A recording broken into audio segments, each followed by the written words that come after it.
तो फाइनली आप सभी लोगों का इंतजार खत्म हो गया है। एसएससी ने अपनी वेबसाइट पे नया कैलेंडर अपलोड कर दिया है। सब्जेक्ट रहेंगे यानी कि आपको मैथ्स और रीजनिंग वो खाली क्वालिफाइंग इन नेचर रहेगा। जो बचा हुआ आपका इंग्लिश और जीके है, खाली आपका जो मेरिट है वो इन्हीं दोनों सब्जेक्ट के बेस पे बनने वाली है। तो आपने करना ही है, यानी कि आपने अपनी तरफ से कोई भी कमी नहीं छोड़नी है, बट आपको उसमें थोड़ा सा एक मसाला डालना है, हल्का सा तड़का मार के, स्मार्ट वर्क का भी। इस एग्जाम के बारे में बात कर ली, चारों सेक्शंस को कैसे टैकल करना वो बात कर ली। अब कुछ छोटे छोटे इंपॉर्टेंट पॉइंट्स जो मैं आपको बताऊंगा, जो आपको एग्जाम से पहले ध्यान रखने। हे व्हाट्सअप द सरकारी गए फैमिली। तो उम्मीद करता हूँ आप लोग मस्त होंगे और एक नंबर होंगे। तो इस वीडियो में हम लोग बात करने वाले हैं आपके साल 2025 के एसएससी के कैलेंडर के बारे में, जो कि ऑफिशियली दिसंबर महीने में आपका रिलीज़ कर दिया गया है। एंड जैसे कि हम कैलेंडर में देख पा रहे हैं, इसमें आपके सारे के सारे एग्ज़ाम का नोटिफिकेशन क्लियरली मेंशन्ड है। ठीक है, इसमें पहले आपका सीजीएल है, आपका सीएचएसएल, लास्ट में आपका एमटीएस एग्जाम कंडक्ट किया जाएगा। जून मंथ के अंदर आपका नोटिफिकेशन आउट होगा, जुलाई के अंदर आप उसको फिल कर पाएंगे, जून जुलाई से लेके। एंड जो आपका एग्जामिनेशन डेट रहेगी वो आपकी सितंबर टू अक्टूबर रहेगी, यानी कि लगभग सेम जो आपके इस साल 2024 के अंदर आपका एग्जाम कंडक्ट हुआ है। तो भी आपका दिसंबर चल रहा है, तो अगर मार्च से एग्जाम का डेट लेके चले तो लगभग आपके पास मोटे मोटे 9 महीने का समय है, मतलब 9 से भी लगभग कम समय टाइम आपके पास पड़ा है। तो इन 9 महीने के अंदर कैसे आपको अपने सिलेबस को तैयार करना है कि आप अपने एग्जाम के अंदर बैठ सके और अपनी एक सीट को कंफर्म कर सके, अपने लक्ष्य को हासिल कर लें। तो उसके लिए देखिए video, because I am myself SSC MTS home state selected candidate in my first attempt. So मैं आपको अच्छे से गाइड कर पाऊंगा कि कैसे कैसे आपको क्या चीजें करनी है, क्या नहीं करना है। वीडियो को शुरू करते हैं। वीडियो शुरू करने से पहले इंपॉर्टेंट बात हुई जनाब कि अगर आप मेरे चैनल पर फर्स्ट टाइम आए हैं तो subscribe to my channel the Sarkari guy. You can also follow main Instagram, same name the Sarkari गाय। कोई भी डाउट वगैरह है तो कमेंट सेक्शन में डाल देना, कुछ पर्सनल चीज पूछनी हो तो इंस्टाग्राम जाके डीएम कर लेना। चलो स्टार्ट करते हैं। तो स्ट्रैटेजी के बारे में बात करने से पहले मैं आपको ज़रा सा ब्रीफ देना चाहूँगा कि आखिरकार एमटीएस क्या है, इसको कौन सी बॉडी कंडक्ट कराती है और आपकी सैलरी क्या रहेगी। तो एसएससी यानी कि स्टाफ सिलेक्शन कमीशन, ये आपके साल में 3 तरह के एग्जाम कंडक्ट कराती है। सबसे पहला आपका सीजीएल यानी कि कंबाइंड ग्रेजुएट लेवल, यानी इसके अंदर आपकी मिनिमम एजुकेशन क्वालिफिकेशन ग्रेजुएशन होनी चाहिए ये फॉर्म फिल करने के लिए। फिर आता है आपका सीएचएसएल यानी कि कंबाइंड हायर सेकेंडरी लेवल, इसमें आपकी मिनिमम एजुकेशन क्वालिफिकेशन 12th होनी चाहिए ये वाले फॉर्म्स फिल करने के लिए। एंड लास्ट आता है आपका एमटीएस यानी आपका मल्टीटास्किंग स्टाफ, इसके अंदर आपकी मिनिमम एजुकेशन क्वालिफिकेशन 10th होनी चाहिए, यानी कि आपको मैट्रिक पास मिनिमम होना ही चाहिए और 18 साल से आपकी उम्र ऊपर होनी चाहिए ये फॉर्म फिल करने के लिए। एंड वन मोर थिंग, आपका जो ग्रेड पे होता है और आपकी सैलरी, ये दोनों एकदम वाइस वर्सा होते हैं। यानी अगर आप सीजीएल को क्वालिफाई करते हैं तो आपकी 4600 grade pay, 4200 grade pay, 2800 grade pay और 2400 ग्रेड पे की नौकरी लगती है, जिसकी आपकी सैलरी आपके ग्रेड पे के हिसाब से रहती है। वहीं अगर आप सीएचएसएल को क्वालिफाई करते हैं तो आपकी 1900 ग्रेड पे की नौकरी रहती है। पहले इसमें 2400 ग्रेड की भी नौकरी आती थी आपकी पीए की पोस्टल असिस्टेंट वाली, बट अब उसे सीजीएल के अंदर डाल दिए, सीजीएल 2022 के बाद से। एंड वहीं अगर हम और नीचे आते हैं एमटीएस के अंदर तो आपकी 1800 ग्रेड पे की नौकरी होती है और वही आपकी सैलरी भी उसके अंदर लेवल 1 के हिसाब से रहती है। तो अब मैं आपको कुछ सीजीएल के द्वारा सेलेक्टेड कैंडिडेट्स की डिफरेंट ग्रेड से वालों की सैलरी स्लिप दिखाना चाहूंगा आपकी स्क्रीन के ऊपर। ये जो तुम्हारे सामने है लेवल 7 की नौकरी है, जिसमें आप लगते हैं असिस्टेंट सेक्शन ऑफिसर सीजीएल के थ्रू। एंड इसका जो बेसिक पे आप देख पा रहे हो 46,200 रुपये, इसमें आपको डीए मिला हुआ है। उस टाइम पे डीए थोड़ा कम था, थोड़ी पुरानी सैलरी स्लिप है। और आपका एचआर इसमें नहीं मिल रहा है क्योंकि इसने बंदे ने क्वार्टर अवेल करा हुआ अपना। फिर जो ट्रैवलिंग अलाउंस है वो सब मिला मुल के टोटल जो आपकी सैलरी बन रही है ग्रॉस वो 80,000 के आसपास बन रही है, क्योंकि इसमें एचआर नहीं मिल रहा है, वरना ये सैलरी आपकी 93,000 के आसपास जाती है। एंड इसका जो नेट पे इन हैंड सैलरी डिडक्ट होने के बाद 20,000 का डिडक्शन होने के बाद इसमें आपका इनकम टैक्स डिडक्ट हो रहा है, टोटल आपको सैलरी मिल रही है 60,000। तो इसमें एचआर नहीं मिला, अगर एचआर मिलता तो इसमें 14-15,000 और जुड़ जाते हैं, आपकी इन हैंड सैलरी 73,000 के आसपास हो जाती है अगर आप लेवल 7 की नौकरी करते हो सीजीएल की। वही अगर मैं आपसे बात करूँ, ये आपके सामने लेवल 5 की नौकरी है अकाउंटेंट की, जो कि सीजीएल के थ्रू ही लगती है। इसको मैं आपको थोड़ा जूम इन करके दिखा देता हूँ दोस्त। ये आप देख पा रहे होंगे, इसका जो बेसिक पे है लेवल 5, इसमें आप देख रहे हो क्लियरली मेंशन बेसिक पे इसका 29,200 रुपये, बट इसमें एक इंक्रीमेंट इसका लग चुका है। मार्च महीने 2024 की सैलरी स्लिप है। इसके अंदर क्लियरली देख पा रहे होंगे 30,100 रुपये इस बंदे का बेसिक पे है। एंड इसको डीए मिला हुआ उसका अलग अलग 50%, एंड एचआरए मिला हुआ है, टिपिट अलाउंस एंड उसका कुछ क्वालिफाइंग पे कुछ था एमोल्यूमेंट, टोटल करके इसका 53,000 बन रहा है। एंड इसके अंदर डिडक्शन होता है कुछ, तो आपकी उसकी इन हैंड सैलरी निकल कर आ रही है इसमें लगभग 48,000।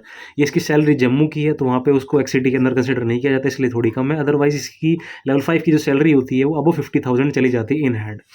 और फाइनली ये है आपकी सीजीएल के थ्रू लगने वाली लेवल 4 की नौकरी, जो कि पोस्टल असिस्टेंट वाली है। इसके अंदर आप देख पा रहे होंगे जो आपका बेसिक पे है क्लियरली मेंशन्ड है 25,500 रुपये, डीएनएस अलाउंस का 50% एंड डीए टोटल मिला मिलो के इसकी सैलरी बन रही है 54,000, क्योंकि ये दिल्ली के अंदर है। आप देख रहे होंगे अपने लेवल 5 के अंदर तो सैलरी कम थी, बट लेवल 4 में ज़्यादा। उसका क्लियर रीज़न ये है कि ये दिल्ली बेस्ड के अंदर इसका है, तो दिल्ली के हिसाब से इसको एचआर ज़्यादा मिलता है और टीए भी ज़्यादा मिलता है। तो इसका जो इन हैंड सैलरी निकल कर आ रही है वो लगभग 50,000 निकल कर आ रही है एक पोस्टल असिस्टेंट लेवल 4 की नौकरी की। तो हमने सीजीएल के द्वारा सिलेक्टेड किए गए कैंडिडेट्स की सैलरी स्लिप देखी। अब हम एक बार जरा सीएचएसएल के द्वारा जो बंदा सिलेक्ट होता है उसकी सैलरी कितनी रहती है उस पर जरा गौर फरमाते हैं। और ये है मेरे दोस्त तुम्हारे सामने लेवल 2 की नौकरी जो कि सीएचएसएल के बेस पे लगती है। एंड इसका जो बेसिक पे होता है वो 19,900 रुपये होता है। इसमें एक इंक्रीमेंट लग चुका है इसलिए इसका बेसिक 20,500 रुपये हो गया 600 रुपये का इंक्रीमेंट लगने के बाद। एंड इसका डीए भी इसमें मैंशन है। ये पुरानी सैलरी स्लिप है थोड़ी सी इसलिए में डीए 50% नहीं था। एचआरए भी इसके अंदर मिल रहा है। वही टीवीटी एंड बाकी अलाउंस टोटल मिला के जो इन हैंड सैलरी बन रही है वो 34,000 के आसपास है। और ग्रॉस सैलरी की अगर हम बात करते हैं वो लगभग 40,000 रुपये। तो हमने सीजीएल सेलेक्टेड कैंडिडेट की सैलरी स्लिप देख ली, सीएचएसएल वालों की देख ली। अब लेके आज जरा एमटीएस की सैलरी स्लिप भी देख लेते हैं। जो आपका एमटीएस होता है बेसिकली वो 2 कैटेगरीज में डिवाइड होता है। एक आपका नॉर्मल एमटीएस और आपका हवलदार एमटीएस। हवलदार के अंदर आपकी यूनिफॉर्म होती है और नॉर्मल एमटीएस के अंदर आपकी यूनिफॉर्म नहीं होती है। तो एक बार जरा सैलरी स्लिप पे गौर फरमाते हैं, उसके बाद में इसको डिस्कस करते हैं। जनाब ये जो अपनी स्क्रीन पे देख रहे हो फिलहाल ये है एमटीएस 2024 की लेटेस्ट सैलरी स्लिप जुलाई मंथ की। यह व्यक्ति काम करता है आपके ministry of health and family welfare के अंदर, जो कि डिपार्टमेंट है इसका मिनिस्ट्री ऑफ हेल्थ। और आप देख पा रहे होंगे इसके अंदर सैलरी लिखा हुआ क्लियर कट जुलाई मंथ 2024। अब नीचे आते हैं, इसकी बारीकियों पे गौर फरमाते हैं जरा सा। पीरियड ऑफ पेमेंट क्या है आपका 1 जुलाई से लेकर 31 जुलाई यानी कि पूरे 1 महीने की सैलरी है प्रॉपर इसके अंदर। एंड आपका बेसिक इसका 18,000 लेवल 1 की जो जॉब होती है एमटीएस। आपका डीए यानी कि जो बेसिक का आधा होता है डीए, फिलहाल डीए चल रहा है आपका 50% यानी कि जो आपका होता है महंगाई भत्ता जिसे हम बोलते हैं डियरनेस अलाउंस। तो ये हुआ बेसिक का आधा 18,000 का आधा 9,000। वहीं आता है आपका एचआरए यानी जो आपका होता है हाउस रेंट अलाउंस। कुछ टाइम पहले ये था 27% बट अभी इंक्रीज करके हो गया है ये आपका 30%। तो आपका 18,000 का 30% बनता है 5400 रुपए। तो ये 5400 रुपए इसके अंदर ये हो गए। और अब थोड़ा नीचे होगा तो आपको दिखेगी इस वीडियो की मेन बात जो कि है आपका ड्रेस अलाउंस। उसे हम वॉश अलाउंस भी कहते हैं। अगर आपने मेरी पहले की वीडियोस देखी होगी तो आपको पता होगा कि मिनिस्ट्री ऑफ डिफेंस के अंदर उसे वॉश अलाउंस के नाम से दिया जाता है। इसके अंदर इसको लिखा हुआ ड्रेस अलाउंस। और ये पहले मिलता था आपको 5,000 रुपए बट अब इसको अमाउंट बढ़ा दिया गया, आपको मिला है 6,250 रुपए। तो टोटल इन सबको ऐड करते हैं तो ये निकल कर आता है आपका 40,675 रुपए जुलाई महीने की सैलरी स्लिप पर ड्रेस अलाउंस मिला के। और ड्रेस अलाउंस की बात ये होती है कि आपको साल में सिर्फ एक ही बार मिलता है जो कि जुलाई महीने के अंदर आपकी सैलरी के अंदर ही आपको ऐड ऑन होकर मिलता है। एंड अब इसमें बात करते हैं हम लोग डिडक्शंस के बारे में। इंश्योरेंस जो होती है सेंट्रल गवर्नमेंट का वो 10 रुपए कटते हैं आपके हर महीने। जीएचएस के आपके होते हैं 250 रुपए। 250 रुपए यानी कि आप किसी भी गवर्नमेंट अस्पताल में अंदर आप दिखा सकते हो, प्राइवेट से प्राइवेट में आप दिखा सकते हो, फ्री ऑफ कॉस्ट अपना इलाज करा सकते हो और जो भी आपका खर्चा है उसको आप रिम्बर्स कर सकते हो यानी कि बिल्कुल मुफ्त एकदम। तो उसी के आपके मंथली कटते हैं 250 रुपए। और 2700 रुपए आपके कटे हैं जो एनपीएस के नाम के होते हैं यानी कि new pension scheme. And government अपनी तरफ से भी इसमें एड ऑन करती है। तो टोटल रिकवरीज और इसमें सारे एड ऑन होने कटौती होने के बाद आपके इन हैंड सैलरी आई है 37,715 रुपए। देखिए ये जो अपनी स्क्रीन पे देख रहे हैं ये आपकी लेटेस्ट सैलरी स्लिप है हवलदार की जुलाई महीने की 2024। सेम एज इट इज जो आपकी एमटीएस की थी हमारी जुलाई महीने की 2024 की। इसमें आप देखेंगे कि लेवल 1 की नौकरी है भी। इसका बेसिक है 18,000 रुपए। और डी की जो हम बात करें जो डीआरएस अलाउंस होता है महंगाई भत्ता वो भी सेम है 50% आपका बेसिक का यानी कि 9,000 रुपए। एचआरए आपका सेम है एज इट इज 5400 रुपए। टीपीटी जो आपका ट्रैवलिंग अलाउंस होता है वो भी आपका सेम है 2025 रुपए। ड्रेस अलाउंस की बात करें तो सेम एज इट इज, पिछले साल 5,000 था अभी इंक्रीज हो गया है। जैसे कि आपका एचआरए बढ़ा है 27 से 30 हुआ है वैसे ही सेम आपका ड्रेस अलाउंस भी इंक्रीज हुआ है और ये आपका हो गया है 6,250 रुपए। वहीं अगर मैं आपसे रिकवरीज की बात करूं तो सेम रिकवरीज यहाँ पर भी आपको देखने को मिलेंगी। इंश्योरेंस आपका 10 रुपए का और एम्प्लॉय टियर 1 यानी कि जो आपका एनपीएस का डिडक्शन होता है यानी कि न्यू पेंशन स्कीम के तहत वो आपका 2700 रुपए। वहीं आप नीचे आप देखेंगे तो सीजीएचएस यानी कि सेंट्रल गवर्नमेंट हेल्थ स्कीम जो कि मैंने आपको बताया इससे आप बेनिफिट ले सकते हैं अपने हेल्थ के। ये आपके मंथली का डिडक्ट होता है 250 रुपए का। तो ये सब होने के बाद जो आपकी टोटल एमोलमेंट्स बनते हैं यानी कि टोटल जो आपकी तनख्वाह बनती है ग्रॉस वो बनती है आपकी 40,675 रुपए। सेम एज इट इज जो कि आपकी एमटीएस की थी। और सारी डिडक्शंस होने के बाद जो आपकी इन हैंड सैलरी जो आपको मिलती है वो आपकी 37,715 रुपए जुलाई महीने की आपका ड्रेस अलाउंस एड ऑन करके हवलदार की। सो इस वीडियो में आपने पूरा देख लिया होगा यार विद प्रूफ कि एमटीएस हो चाहे हवलदार हो दोनों की सैलरी बिल्कुल सेम है, कोई भी डिफरेंस नहीं है चाहे एमटीएस हो चाहे हवलदार हो। एमटीएस कार्य क्या क्या करता है इसका नाम के अंदर इसका मतलब छुपा हुआ है एमटीएस यानी कि मल्टीटास्किंग स्टाफ। इसके कार्य फिक्स नहीं होते और साथ ही साथ इसके अंदर हवलदार की पोस्ट भी ऐड ऑन कर दी गई है। तो हवलदार का काम भी बस यही रहता है कि जो उसके हायर ऑफिशियल्स होते हैं उनके साथ बैठ कर उनको असिस्ट करना। सेम काम एक एमटीएस का होता है, जो हायर ऑफिशियल्स ऑफिस में अवेलेबल है उनको असिस्ट करना। उसके लिए आपको ओपनिंग क्लोजिंग की ड्यूटी भी दी जा सकती है, आपको डायरी और डाक का डिस्पैच का काम भी दिया जा सकता है, आपको फाइल यहाँ से वहाँ काम करने के लिए भी दिया जा सकता है, फोटोकॉपी का काम भी दिया जा सकता है।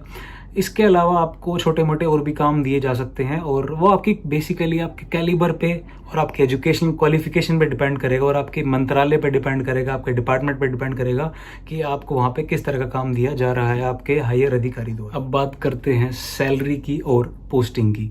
सैलरी की बात करूं तो ये जो MTS है लेवल 1 की जॉब है सेंट्रल गवर्नमेंट के अंदर, ये ग्रुप C के अंडर में आती है। इसका बेसिक पे 18,000 रुपये होता है और ग्रेड पे 1800। और अगर इसे कोई MTS आज की डेट में ज्वाइन करेगा तो उसकी इन हैंड सैलरी 31,000 से लेकर 32,000 के बीच में रहेगी लगभग, और ग्रॉस ऐसे 4-5 हज़ार और अधिक रहेगी। करते हैं हम लोग पोस्टिंग की। पोस्टिंग जो है आपकी डिपेंड करेगा आपके मार्क्स कितने आए हैं और मिनिस्ट्री के अंदर उसके ऑफिसेस कहाँ कहाँ पर हैं।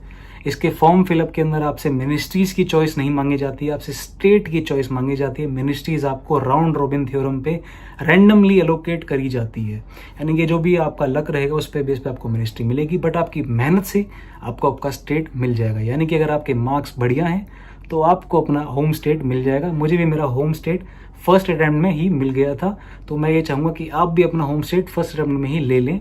इससे आपके एक स्टैंड मिल जाता है और आपको बेसिकली और अधिक हेल्प हो जाती है, क्योंकि 32,000 salary, I will say it is a handsome salary for a single person who is still preparing for higher exams. और रही बात आपके प्रमोशंस की, कितने साल में आपका प्रमोशन होता है और किस डिपार्टमेंट में क्या रहता है, तो ये सारी की सारी बातें फिक्स्ड नहीं है। जी हाँ, बिल्कुल सही, ये सारी बात आपके डिपार्टमेंट पे डिपेंड करेगी। तो इसके लिए मैं प्रमोशन के अलग अलग डिफरेंट डिपार्टमेंट का अलग से वीडियो बना दूंगा। तो फिलहाल के लिए बस ये कहूँगा कि वो डिपार्टमेंट्स पे ही डिपेंड करेगा आपका प्रमोशन कितने कितने साल में रहेगा। ट्रांसफर्स की भी बात करूँ तो वो भी डिपेंड करेगा आपकी कौन सी मिनिस्ट्री है। कुछ मिनिस्ट्रीज ऐसी हैं जिनके ऑफिसेस फिक्स हैं, खाली उन्हीं राज्य के अंदर हैं, कुछ मिनिस्ट्रीज में ट्रांसफ़र होता ही नहीं है। तो ये सारी बात भी आपके मिनिस्ट्री पे डिपेंड करेगी कि ट्रांसफ़र होगा या नहीं। अब ये हमने MTS पोस्ट के बारे में ऊपर से ब्रीफिंग तो ले ली है, अब हम बात करेंगे MTS एग्ज़ाम के बारे में। MTS एग्ज़ाम के अंदर आज से पहले देखें तो डिस्क्रिप्टिव भी हुआ करता था, बट 2022 के बाद से अब ये पेपर के लिए खाली 4 सब्जेक्ट्स हैं। उन 4 में से भी आपके सिर्फ 2 ही सब्जेक्ट्स के मार्क्स जुड़ने वाले हैं 150 में से, और बाकी जो आपके 2 सब्जेक्ट रहेंगे, यानी कि आपको मैथ्स और रीजनिंग, वो खाली क्वालिफाइंग इन नेचर रहेगा। जो बचा आपका इंग्लिश और GK है, खाली आपका जो मेरिट है वो इन्हीं दोनों सब्जेक्ट के बेस पे बनने वाली है। तो अब इन 4 सब्जेक्ट्स को हमें कैसे टैकल करना है, क्या इनके मार्क्स का वेटेज रहेगा। मैथ्स और रीजनिंग का जो सेशन है वो पहले कंडक्ट किया जाएगा। ये सेशन आपका लगभग 45 मिनट का रहेगा। इसके अंदर कोई भी नेगेटिव मार्किंग नहीं होगी। जी हाँ, बिल्कुल सही, कोई भी नेगेटिव मार्किंग नहीं होगी। ये सिर्फ क्वालिफाइंग इन नेचर रहेगा। मिनिमम आपको 30% लाने पड़ेंगे। बाकी आपके कास्ट क्राइटेरिया पर डिपेंड करता है कि मिनिमम कितना क्राइटेरिया रखा गया। UR के लिए 30%, OBC के लिए 25% and other SC and ST के लिए 20% का क्राइटेरिया मिनिमम रखा गया है। क्वेश्चंस आपके रहेंगे इसमें 20 रीजनिंग के और 20 ही आपके मैथमेटिक्स के क्वेश्चन रहेंगे। अब बात करते हैं सेशन 2 की, जिस पे बेस पे आपका सिलेक्शन होने वाला है। इस सेशन के अंदर आपके इंग्लिश और GK दोनों रहेंगी। दोनों ही सेक्शंस के अंदर आपके 25-25 क्वेश्चन रहेंगे। हर क्वेश्चन की वेटेज आपकी 3 नंबर रहेगी, यानी कि 50 क्वेश्चन 3 नंबर, यानी कि टोटल हो गए आपके 150 मार्क्स। इसके अंदर आपकी नेगेटिव मार्किंग रहेगी वो 1/3 की रहेगी, जो सेम UPSC के अंदर होती है 1/3 की नेगेटिव मार्किंग। मान लेते हैं कि आपने सेशन 1 क्वालिफाइंग इन नेचर था वो क्लियर कर दिया, सेशन 2 की कट ऑफ में भी आप आ गए, तो इसके बाद आगे क्या? अगर आपने हवलदार को भी अपनी प्रेफरेंस लिस्ट में भरा है तो आपको उसके लिए उसका PET देना पड़ेगा, यानी कि फिजिकल एंड्योरेंस टेस्ट। आपको उसमें वॉकिंग करके दिखानी पड़ेगी 1600 मीटर का 15 मिनट के अंदर अंदर, जो कि मेल के लिए रहेगा, और फीमेल के लिए 1 किलोमीटर 20 मिनट के अंदर। हाइट की अगर हम बात करें तो मेल के लिए 157.5 मिनिमम एंड फीमेल के लिए 152 सेंटीमीटर। वहीं अगर हम चेस्ट की बात करें तो उसमें मिनिमम एक्सपेंशन आपका 5 सेंटीमीटर का मांगा गया। देखिए, अब हमने एग्जाम के बारे में तो अच्छे से बात कर ली है। अब बात करते हैं इसको एग्जाम को टैकल कैसे करना है, इसके जो सिलेबस है उसको कैसे हमें उधेड़ना है। सबसे पहले हम बात करेंगे सेशन 1 की, जो कि आपका क्वालिफाइंग इन नेचर रहने वाला है, जिसमें आपका मैथ्स और आपका रीजनिंग आ जाता है। देखो, आप पर्सनली फील कि मैथ्स और रीजनिंग जो कि क्वालिफाइंग इन नेचर है वो एटलीस्ट सबका क्वालिफाई तो होना ही चाहिए। ये जो टॉपिक्स हैं आपकी स्क्रीन पे मैथ्स की, स्ट्रेटेजाइज करके अगर इन टॉपिक्स को करेंगे तो बड़ी आसानी से आप कवर अप कर सकते हैं। इसके अंदर टॉपिक अगर हम देखें तो LCM और HCF दे रखा है, decimal and fractions, BODMAS, percentage, ratio, proportion, work and time, direct and inverse proportion, average, simple interest, lines and angles, graph, square and square root. अब देखो, हमने मैथ्स के सिलेबस पे गौर फरमाया, उसमें सारे के सारे आपने टॉपिक्स देखे। उसमें आपको देखा compound interest, simple interest, ratio, proportion, time and work, तरह तरह के बहुत सारे आपने टॉपिक देखे उसके अंदर। अब देखो, ये जो टॉपिक्स है ना मैथमेटिक्स के, ये मजेदार बात इसमें ये है कि जो सिलेबस होता है वो सारे एग्जाम्स का, आप कोई भी एग्जाम तैयार कर रहे हो गवर्नमेंट का, चाहे आप 10th बेस वाला दे रहे हो MTS, चाहे आप 12th बेस वाला CHS ले लो, चाहे आप रेलवे का एग्जाम दे लो, चाहे आप CGL दे लो, या कोई भी XYZ एग्जाम दो आप, तो उसके अंदर जो मैथ्स का लेवल होता है ना वो लगभग सिमिलर ही होता है। हार्डली कभी होता है कि लेवल के अंदर आपको डिफरेंस देखने को मिल जाए, बल्कि कभी कभार ये भी हो जाता है कि जो आप MTS वाला एग्जाम दे रहे हो मैथ्स का, उसका लेवल हाई हो जाता है CGL वाले से भी। अगर आप 2022-23 के पेपर उठा के देखोगे मैथमेटिक्स के अंदर, उसका आपको दिखेगा कि जो क्वेश्चन आपको CGL के अंदर देखने को मिलता है उससे ज़्यादा लेवल हाई था MTS के मैथमेटिक्स के क्वेश्चन का। इनफैक्ट अगर आप अभी भी रिसेंट में नजर डालोगे तो जो CHSL मेंस के क्वेश्चन है, मेंस के उससे ज़्यादा ऊपर लेवल के क्वेश्चन तो MTS के अंदर पूछे गए हैं। तो तैयारी लगभग हर एग्जाम की सेम ही है। इस चीज़ को टैकल करने के लिए मैथमेटिक्स का ये 75 डेज का प्रॉपर शेड्यूल है जो आप देख रहे हो अपनी स्क्रीन के ऊपर दोस्त। इसके अंदर प्रॉपरली सारी की सारी चीज़ें मेंशन है कि किस टॉपिक का कितना वेटेज है, आपको किस में कितना समय देना है, कितने क्वेश्चन की आपने प्रैक्टिस करनी है, और आपने किस टाइप के क्वेश्चंस को कितना टाइम देना है। ठीक है, उसमें अलग अलग टाइप्स डिवाइडेड हैं आपको। अब आप देख रहे हो यार ये तो पूरा शेड्यूल देख लिया आपने ना, पूरा जो देख रहे हो, बट इसको फॉलो कैसे करना और कहाँ पर करना है, देखो घबराओ मत, इसका भी समाधान है पूरा।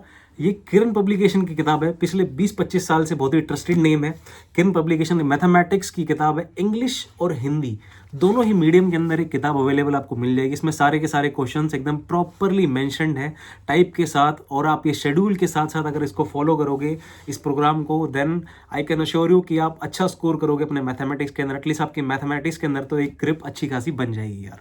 तो ध्यान रहे मैथमेटिक्स के लिए आप क्या करेंगे, शेड्यूल को फॉलो करेंगे जो आपका 75 डेज का शेड्यूल है। एंड ये शेड्यूल आपको मिल जाएगा मेरे टेलीग्राम चैनल दास सरकारी गाय के ऊपर, और किताब आपको मिल जाएगी ऑनलाइन, और लिंक है उसका डिस्क्रिप्शन के अंदर। टेलीग्राम का लिंक भी आपको डिस्क्रिप्शन के अंदर मिल जाएगा। कि मैथ्स की बात होगी, रीजनिंग के अंदर भी आपके alpha numeric, coding decoding, differences, problem solving, calculation, calendar, clock etcetera, ये सारे बेसिक टॉपिक्स हैं। आप गवर्नमेंट जॉब का कोई भी एग्जाम देंगे आपको यही टॉपिक्स घूम फिर कर मिलने वाले। देखिए इन टॉपिक्स को खत्म करने के लिए आपकी मर्जी है, आप चाहे तो घर के नजदीक में कोई भी ऑफलाइन कोचिंग ज्वाइन करो, वहां से जाके पढ़ो, या कोई भी कोर्स परचेज करो वहां से पढ़ो, या अगर इन दोनों में से आप ये दोनों परचेज करने में सक्षम है तो यूट्यूब पे काफी सारा कंटेंट आज की डेट में फ्री में अवेलेबल है, वहां से पढ़ो, टॉपिक डालो, टॉपिक की वीडियो देखो, रिवाइज करो, खुद बैठ के नोट्स बनाओ। कोचिंग जाना, कोचिंग ना जाना, या फिर यूट्यूब से पढ़ना, या फिर अपने किसी दोस्त के नोट से पढ़ना, ये आपकी चॉइस है।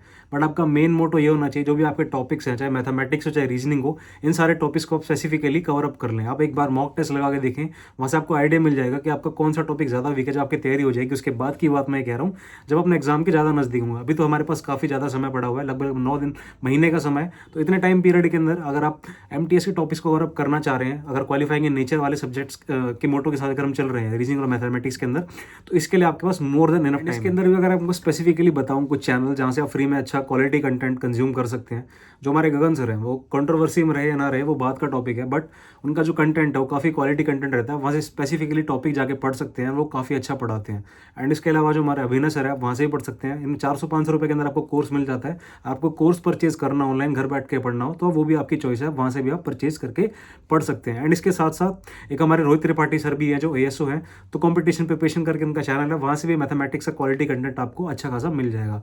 एंड रीजनिंग की अगर मैं बात करूँ तो आदित्य रंजन सर के साथ जो विक्रमजीत सर हैं, तो वो भी अच्छा पढ़ाते हैं रीजनिंग का, वहाँ से भी उनके रीजनिंग के टॉपिक्स को कंज्यूम कर सकते हैं। एंड इसके अलावा डियर सर करके भी एक चैनल है, वहाँ से भी अपने रीजनिंग को और अच्छा स्ट्रॉन्ग कर सकते हैं आप। इन सारे चैनल से फिलहाल जो ये बता रहा हूँ यहाँ से, इन चैनल से पढ़ने के लिए अलग अलग टॉपिक से, मैं आपको एक्सपर्टाइज के लिए नहीं बता रहा हूँ, ये मैं सर आपको क्वालिफाइंग इन नेचर जो है MTS एग्जाम का, उस मोटिव के हिसाब से बता रहा हूँ कि अगर आप यहाँ से थोड़ा थोड़ा अपना कंज्यूम करेंगे तो आप बड़े आराम से एटलीस्ट क्वालिफाइंग मार्क्स जो होते हैं मैथमेटिक्स और रीजनिंग के वो ले आएंगे। इस तरह से मैथ्स और रीजनिंग के सेशन 1 में आप बड़े ही आसानी से क्वालिफाई कर जाएंगे। अब बात करते हैं हमारे मेन टॉपिक सेशन 2 के बारे में, जिसके बेस पे आपका सिलेक्शन होने वाला है, यानी कि आपका इंग्लिश और आपका जनरल अवेयरनेस। तो सबसे पहले बात करते हैं जनरल अवेयरनेस के बारे में। जनरल अवेयरनेस अपने आप में बहुत ही ज़्यादा वास्ट सब्जेक्ट है, आप इसे कितना भी पढ़ लो हमेशा आपको ऐसा लगने वाला है कि कुछ ना कुछ छूट गया, तो इसमें घबराने वाली बात नहीं है। पहले जरा एक बार सिलेबस पे नज़र मार लेते हैं। सिलेबस बेसिकली आपका रहेगा सोशल स्टडीज़, जिसके अंदर आपका ये 5 सब पार्ट्स में डिवाइड हो जाता है। आपका history, geography, art and culture, civics and economics, general science and environmental studies, that is only up to 10th standard. ये कहने के लिए 10th स्टैंडर्ड रहेगा, बट ये अपने आप में काफ़ी ज़्यादा वास्ट होता है इसका सिलेबस। जनरल साइंस भी आपके 3 सब्जेक्ट्स के अंदर बढ़ जाती है, आपका फिजिक्स, केमिस्ट्री एंड बायोलॉजी। देखिए हमने सिलेबस के बारे में बात तो कर ली है, अब ये देखना है कि इस वास्ट सिलेबस को हमें स्मार्टली टैकल कैसे करना है कि हम अपने एग्जाम के अंदर एक्सेल कर जाएं।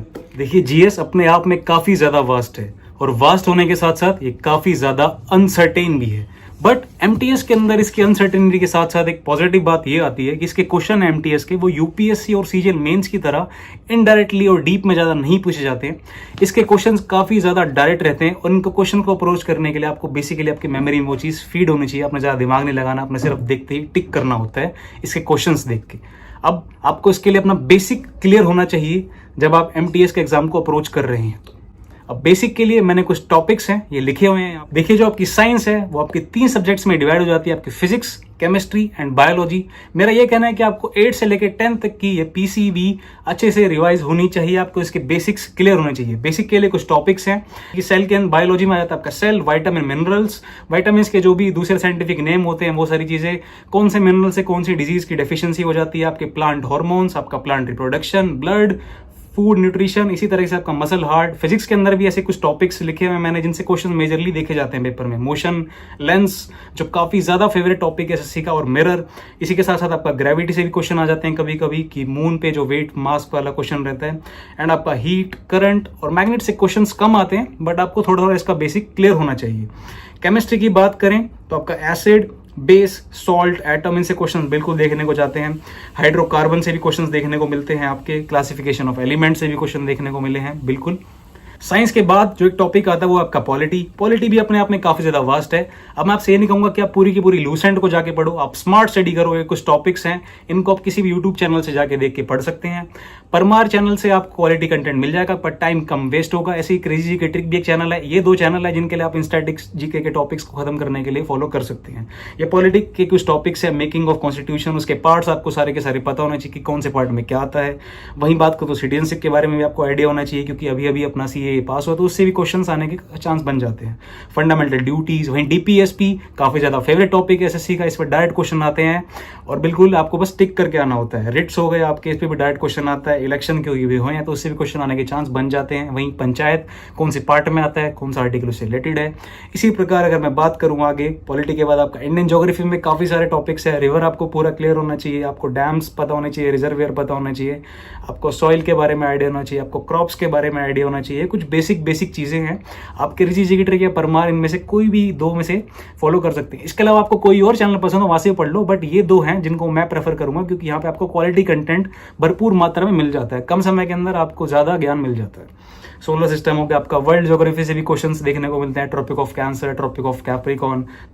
उसके बाद आता है आपका हिस्ट्री में देखिए तो गांधीनगर से क्वेश्चन मैंने टॉप पे डाला है, क्योंकि वो ज़्यादा मॉडर्न ज़्यादा आजकल पूछता है इसीलिए। बाकी ये नहीं है कि मेडिवल और एंशिएंट से नहीं आते हैं, बट हाँ आते हैं, आपको वो भी पता होना चाहिए। आपका दिल्ली सल्तनत सीरीज में लगाने के बाद आपका स्लेव डायनेस्टी के बारे में क्वेश्चन आते हैं।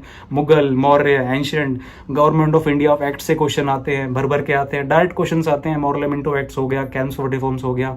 तो इस तरह के क्वेश्चन आने वाले हैं। बेसिक क्लियर होंगे, आप बड़ी आसानी से इसको टिक कर देंगे। इकोनॉमिक्स ज़्यादा डीप में पढ़ने की जरूरत नहीं है। 5 ईयर प्लान्स के बारे में आपको आइडिया होना चाहिए, और कौन किसी इसका जनक है उसके अंदर इकोनॉमिक्स का पूछता है कई बार। एडम स्मिथ हो गया, इस तरीके से काफ़ी सारे इकोनॉमिक्स के बारे में पूछा जाता है। आपके रिलेशंस जो होते हैं ग्राफ के बारे में वो पूछता है, और इंपॉर्टेंट कंसेप्ट जो जीडीपी से रिलेटेड है। अब ये तो मैंने आपसे बात कर ली टॉपिक वाइज बेसिक जीके के बारे में, बट अब बात बचती है जो स्टैटिक होती है आपके, यानी कि आपके डांसेस हो गए, आपके कल्चरल फेस्टिवल्स हो गए, इनसे भी से आपके क्वेश्चंस पूछे जाते हैं। स्टैटिक जीके में आपका आ जाता है आपके फोक डांस, टर्मिनोलॉजी जो आपके स्पोर्ट्स एंड फील्ड में यूज करे जाते हैं, आपके साइंटिफिक नेम जो होते हैं, यूनाइटेड नेशन की एजेंसीज के हेडक्वार्टर्स, आपके trophy, sports cup and census, जो कि काफी ज्यादा फेवरेट टॉपिक एसएससी का, वो आपको क्लियर होना चाहिए। इसके लिए भी मैं आपको ये बोलूंगा कि ये चीज आप ट्रिक से याद कर सकते हैं, किसी जी की ट्रिक पे जाके या परमार जो भी आपको पसंद हो। इन सब टॉपिक्स को खत्म करने के लिए इन 2 चैनल्स को मैं आपको कहूंगा कि आप इन 90 दिनों के अंदर इनको फॉलो करें। दबा जीके के टॉपिक्स के बारे में तो हमने बात कर ली, स्टैटिक हो गया आपका और बेसिक्स हो गया। अब बारी आती है करंट अफेयर्स की। करंट अफेयर्स एमटीएस के एग्जाम में कम देखने को मिलता है, बट क्वेश्चन इससे जरूर आते हैं। तो मैं आपको ये कहूंगा कि आप 6 महीने के करंट अफेयर्स को एकदम रगड़ ले और घोट के पी जाए। आपकी मर्जी, आप एक बार में 6 मंथ्स का वीडियो भी देख सकते हैं। अक्टूबर नवंबर पेपर है तो उससे 6 महीने कम करके फरवरी के आसपास से सही रहेगा मेरे हिसाब से। बट मैं ये कहूंगा कि आप मंथली वाइज वीडियोस देखिए, और सिर्फ एक चैनल पे रिलाय ना करें, कम से कम 2-3 चैनल पे देखिए, उसको बार बार रिपीट करते रहें। आपको दिमाग के अंदर वो क्वेश्चन 3-4 बार दिखेगा तो अपने आप यहाँ पे फिट हो जाएगा। आपको सोचना भी नहीं पड़ेगा। पेपर में जब असली में बैठेंगे आप उसको टिक करके आ जाएंगे, आपको पता है कब आपने वहाँ पे सही कर दिया है। अब देखिए आपने अपना बेसिक क्लियर कर लिया है, आपने करंट अफेयर्स को भी अप्रोच कर लिया है, जब आप क्वेश्चंस लगाने बैठेंगे तो आपको दिखेगा कि अब भी कुछ चीज़ें हैं जो आपसे छूट गई हैं। तो इसको कवर अप करने के लिए मैं कहूँगा कि आप प्रीवियस ईयर क्वेश्चंस को भी साथ साथ में लेके चलें। आपकी इच्छा है आप एक पूरा टॉपिक खत्म करने के बाद उस टॉपिक से रिलेटेड आप PDF पढ़ लीजिए, नेट पे अवेलेबल रहती है, RBE की मिल जाती है काफ़ी सारी PDF, रेवोल्यूशन बाय एजुकेशन से। एंड इसके अलावा आपका जो मन करे आप कोई भी किताब खरीद सकते हैं। लूसेंट एक किताब है जिसमें काफ़ी ज़्यादा टू द पॉइंट जीके आपको मिल जाती है, तो इसलिए मैंने इसमें लूसेंट भी ऐड करा है। आप लाइन बाय लाइन उसके अंदर से भी ये सारी बेसिक जीके कवर अप कर सकते हैं। तो अगर आप इन सारी बातों का ध्यान रखेंगे, इन सब सारे पॉइंट्स को अपने दिमाग में फीड कर लेंगे, तो अपने जीके के अंदर आप अच्छा स्कोर कर पाएंगे। आप जहाँ पर भी स्टैंड कर रहे हैं उससे आप ऊपर ज़रूर बढ़ेंगे। इन पॉइंट्स को ध्यान में रखें और एकदम डिटरमाइंड होकर तैयारी करें। चलिए, now we are done with the GK part. अब चलते हैं अपने fourth subject, that is English, जिसकी है इक्वल इंपॉर्टेंट और इक्वल वेटेज आपके सेशन 2 के अंदर। सबसे पहले हम नज़र मारते हैं इंग्लिश के सिलेबस। अगर मैं इंग्लिश के सिलेबस के ऊपर गौर फरमाऊँ थोड़ा सा, तो candidate understanding of the basics of English language, its vocabulary, grammar, sentence structure, synonyms, antonyms and its correct usages etcetera to test comprehension. A simple paragraph may be given and question based on the paragraph to be asked. यानी कि majorly अगर आप देखें तो MTS के अंदर जो आपकी इंग्लिश है वो बेसिकली कॉम्प्रीहेंशन बेस्ड रहने वाली है, आपकी रीडिंग स्किल बेस्ड। इसके साथ साथ कुछ एरर वाले क्वेश्चंस भी आने वाले हैं। तो अभी 90 दिनों के अंदर आपको कैसे इंग्लिश को अप्रोच करना है, चलिए उस बारे में बात करते हैं। अब इन 90 डेज के अंदर आपकी इंग्लिश के लिए क्या अप्रोच रहेगी? सबसे पहले आपके पास इंग्लिश के लिए किताब होना जरूरी है। जी हाँ, बिल्कुल सही। मैंने यहाँ पर नीतू सिंह की वॉल्यूम 1 प्रेफर करी है। आप चाहें तो SP बख्शी से भी पढ़ सकते हैं, उसके अंदर थोड़ा हाई लेवल हो जाता है, बट आपको एकदम बेसिक से लेके चलना है, ग्राउंड लेवल से, तो उसके लिए नीतू सिंह आपके लिए अच्छी रहेगी।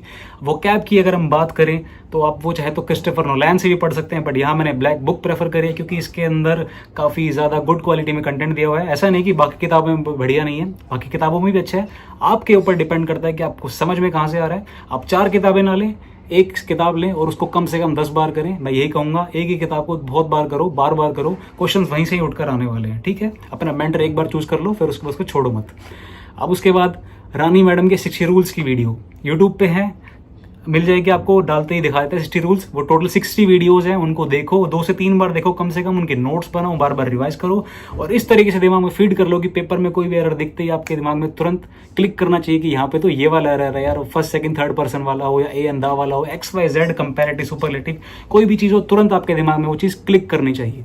आपके पास बहाना नहीं होना चाहिए कि मेरी इंग्लिश बोलने में खराब है, फ्लुएंसी नहीं है, हिंदी मीडियम से नहीं। अगर आप ढंग से शिद्दत से इन चीज़ों को फॉलो करेंगे तो चीज़ आपको जरूर हेल्प करेगी इंग्लिश के अंदर। इसके बाद बारी आती है आपकी रीडिंग कॉम्प्रिहेंशन की, जो कि MTS के अंदर मेजर रोल प्ले करने वाली है। इसके लिए आपकी इच्छा है कि आप कोई भी किताब पढ़ें या अखबार पढ़ें। मैं कहूँगी आप दोनों ही पढ़ लें, सुबह आधा घंटा अखबार पढ़ लो, कोई भी जो आपका मन करे, XYZ न्यूज़पेपर, उसके अंदर वर्ड्स होते हैं जो आपको समझ में नहीं आ रहे, उसे कॉपी में लिख लो, उसके मीनिंग देखो। ऐसे ही आप किताब के साथ भी कर सकते हैं। किताब के अंदर भी काफ़ी सारे शब्द होते हैं जो आप पहली बार देखते हैं ज़िंदगी के अंदर, जो आपको समझ में नहीं आते हैं, तो उनको लिखो, उनको नोट डाउन करो, उनके सिनोनिम एंटोनिम्स लिख लो साथ साथ में। तो यहाँ पे आपकी ये डबल मेहनत हो जाती है, मतलब स्मार्ट वर्क हो जाता है कि आप अखबार में पढ़ रहे हो, साथ साथ के अंदर आपकी रीडिंग कॉम्प्रिहेंशन भी ठीक हो रही है।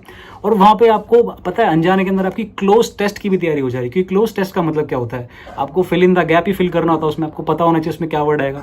अगर आपने रीडिंग की इतनी ज़्यादा प्रैक्टिस करी होगी तो आपको पता लग जाएगा देखते कि यार यहाँ पे ये वाला शब्द नहीं, यहाँ पे ये वाला आना चाहिए। तो जितनी ज़्यादा आपकी रीडिंग बढ़िया होगी उतनी ज़्यादा आपके क्लोज टेस्ट अच्छे होंगे, कॉम्प्रिहेंशन उतना ही अच्छा जाएगा आपका। फिर बारी आती है आपके vocab, antonym, synonyms, idiom phrase की। ईडियम फ्रेज के लिए मैं कहूँगा कि आप डेली कम से कम 1 घंटा दें। आप वही डायरी बना लें 90 दिनों के लिए, डेली कम से कम आप 10 वर्ड लिखें, उनको अच्छे से करें पूरा का पूरा। आपको पूरा उनका मीनिंग पता होना चाहिए, उसके सिनोनिम, उसके एंटोनिम, मतलब उसके बारे में हर एक चीज़ आपको पता होनी चाहिए। अब डेली रिवीजन भी करना उतना ही ज़रूरी है। आप मान लो आपने 20 शब्द लिख लिए हैं एक दिन के, अब याद तो आपको लेकिन एक भी नहीं आ रहा है, तो वो भी गलत हो जाएगा। आपको ढंग से पढ़ना है, उसे एकदम दिमाग में फीड कर लेना है। आप उसके लिए दोस्त बना लो जो आपका मन करे, आप अपनी फैमिली में डिस्कस कर लो, अपनी फ्रेंड्स के साथ डिस्कस कर लो, घर पे फ़ोन करके बता दो कि आज मैंने ये वाला शब्द सीखा है, आज मैंने ये वाला इडियम पढ़ा है। तो इससे आपको कहीं ना कहीं डायरेक्टली हेल्प मिलेगी। मतलब आपको अपने आपको परफेक्ट करना है इंग्लिश के अंदर जितना ज़्यादा हो सके। अगर आप यहाँ स्टैंड कर रहे हो तो यहाँ लेकर जाना है। अब आपने देखना है कि आप कैसे वहाँ तक जाएंगे। ये मैंने आपको रास्ता बता दिया कि ये सब सारी चीज़ें हैं, अब आपको वो इम्प्लीमेंट खुद करनी है।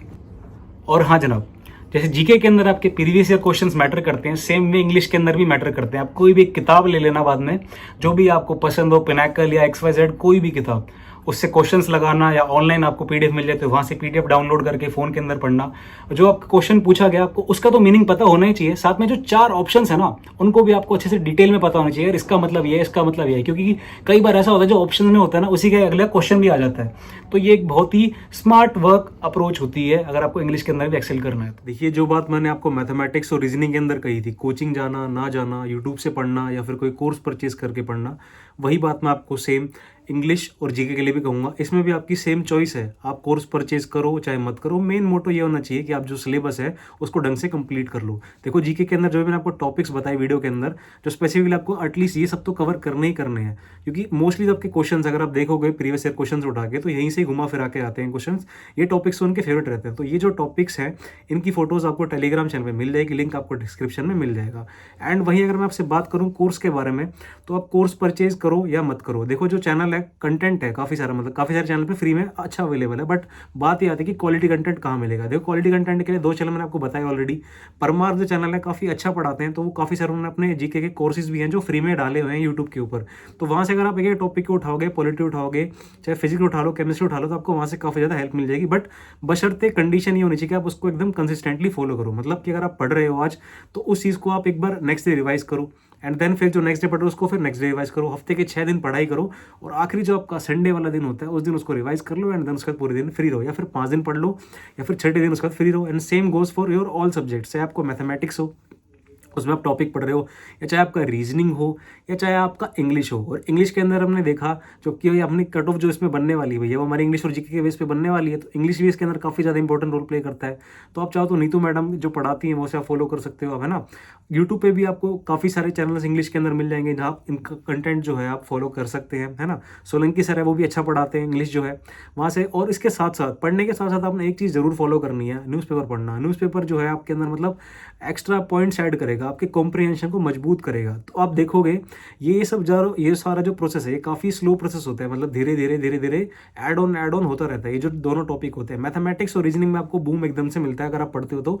बट ये जो इंग्लिश और आपका जीके रहता है, यहाँ पे आपकी ग्रोथ बहुत स्लो होती है, बट काफ़ी अच्छी खासी होती है। जब आप देखोगे बाद में, आज से मतलब 5, 6, 8 महीने बाद जब हमारा एग्जाम और नज़दीक आएगा, जब मैं आपसे फिर से मिलूंगा और सारी की सारी बातें आपसे फिर से डिस्कस करूंगा, जब हम देखेंगे अगर आप ये सारी के सारे पॉइंट्स को जो मैंने बताए, ये सारे टॉपिक्स को अगर आप ढंग से पढ़ोगे, आप परमार सर से जाके उन सारे टॉपिक्स के नोट्स बनाओगे बढ़िया से, इंग्लिश के नीतू मैडम की वीडियोज़ देख के, रानी मैडम का जो 60 डेज वाली वीडियोज़ होंगे, नोट्स बनाओगे अच्छे से, और क्वेश्चंस को डेली प्रैक्टिस करोगे, डेली न्यूज़पेपर पढ़ोगे, तो आपको रिजल्ट इसके अंदर 200% देखने को मिलेगा। मैं ये नहीं कह रहा कि जीके और इंग्लिश में तुरंत देखने को मिलेगा मैथ्स और रीजनिंग की तरह, बट हाँ, अगर आप कंसिस्टेंट रहोगे then surely you will see result.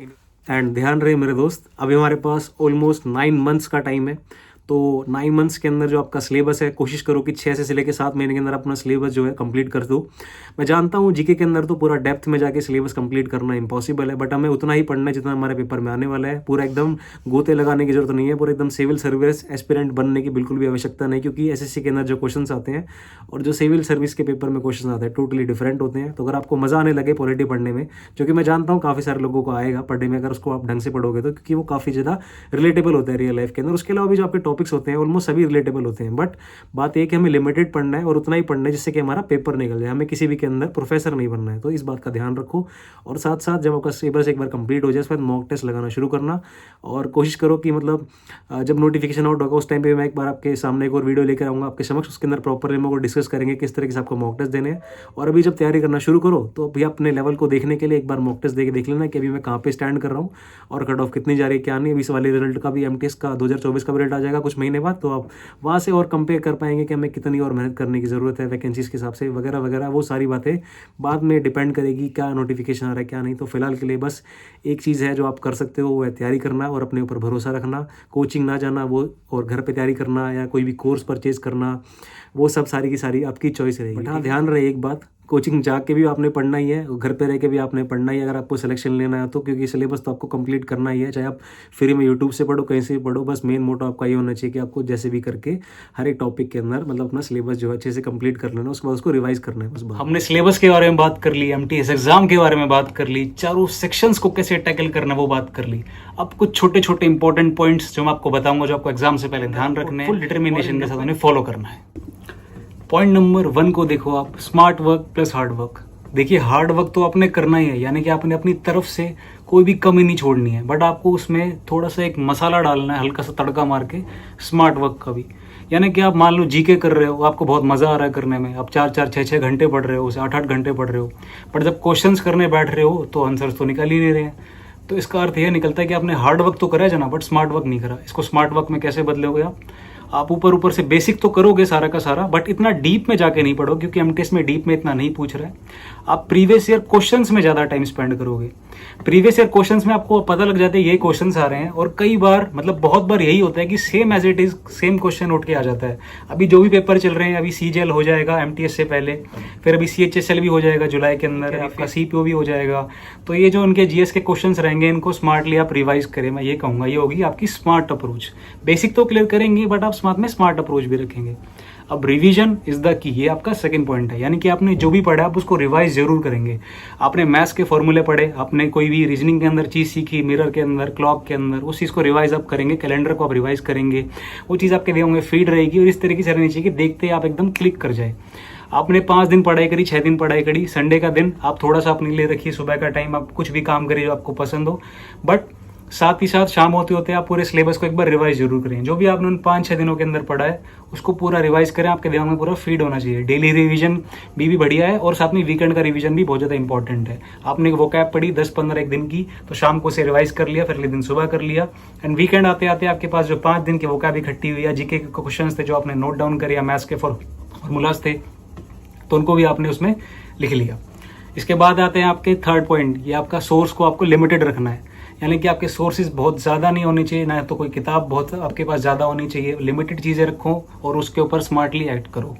आपका रीज़न, फोर्थ पॉइंट, आपका फ्यूल, यानी कि आपकी वजह क्या है पेपर करने की। आपको घर में कोई दिक्कत है, डोमेस्टिक, आप खुद के लिए करना चाह रहे हो, इससे मेडिकल फैसिलिटी भी मिलती है, सीजीएचएस मिलती है, आपको लीव्स मिल जाती हैं, आपकी सैलरी इसमें ठीक ठाक होती है, आप आगे प्रिपेयर कर सकते हो। आपका मोटिवेशन का रीज़न क्या है, आपके दिमाग में क्लियर होना चाहिए। ये आपको आपके हार्ड टाइम में हेल्प करेगा, क्योंकि कई बार ऐसा भी होगा कि आप पढ़ रहे हो और आपके मार्क्स भी नहीं आ रहे हैं, तो उस टाइम पर आपको उठ के खड़े होने में ये चीज़ बहुत ज़्यादा हेल्प करती है, क्योंकि उस टाइम पर मैं नहीं आऊँगा, ना कोई और आएगा, खुद ही तुम अपने आप को उठाओगे, और ये वजह उस टाइम पर तुम्हारे काम आने वाली है। अब बात ये आती है मॉक की। अब सिलेबस खत्म होने के बाद मॉक्स भी उतना ही ज़्यादा रोल प्ले करने वाले हैं।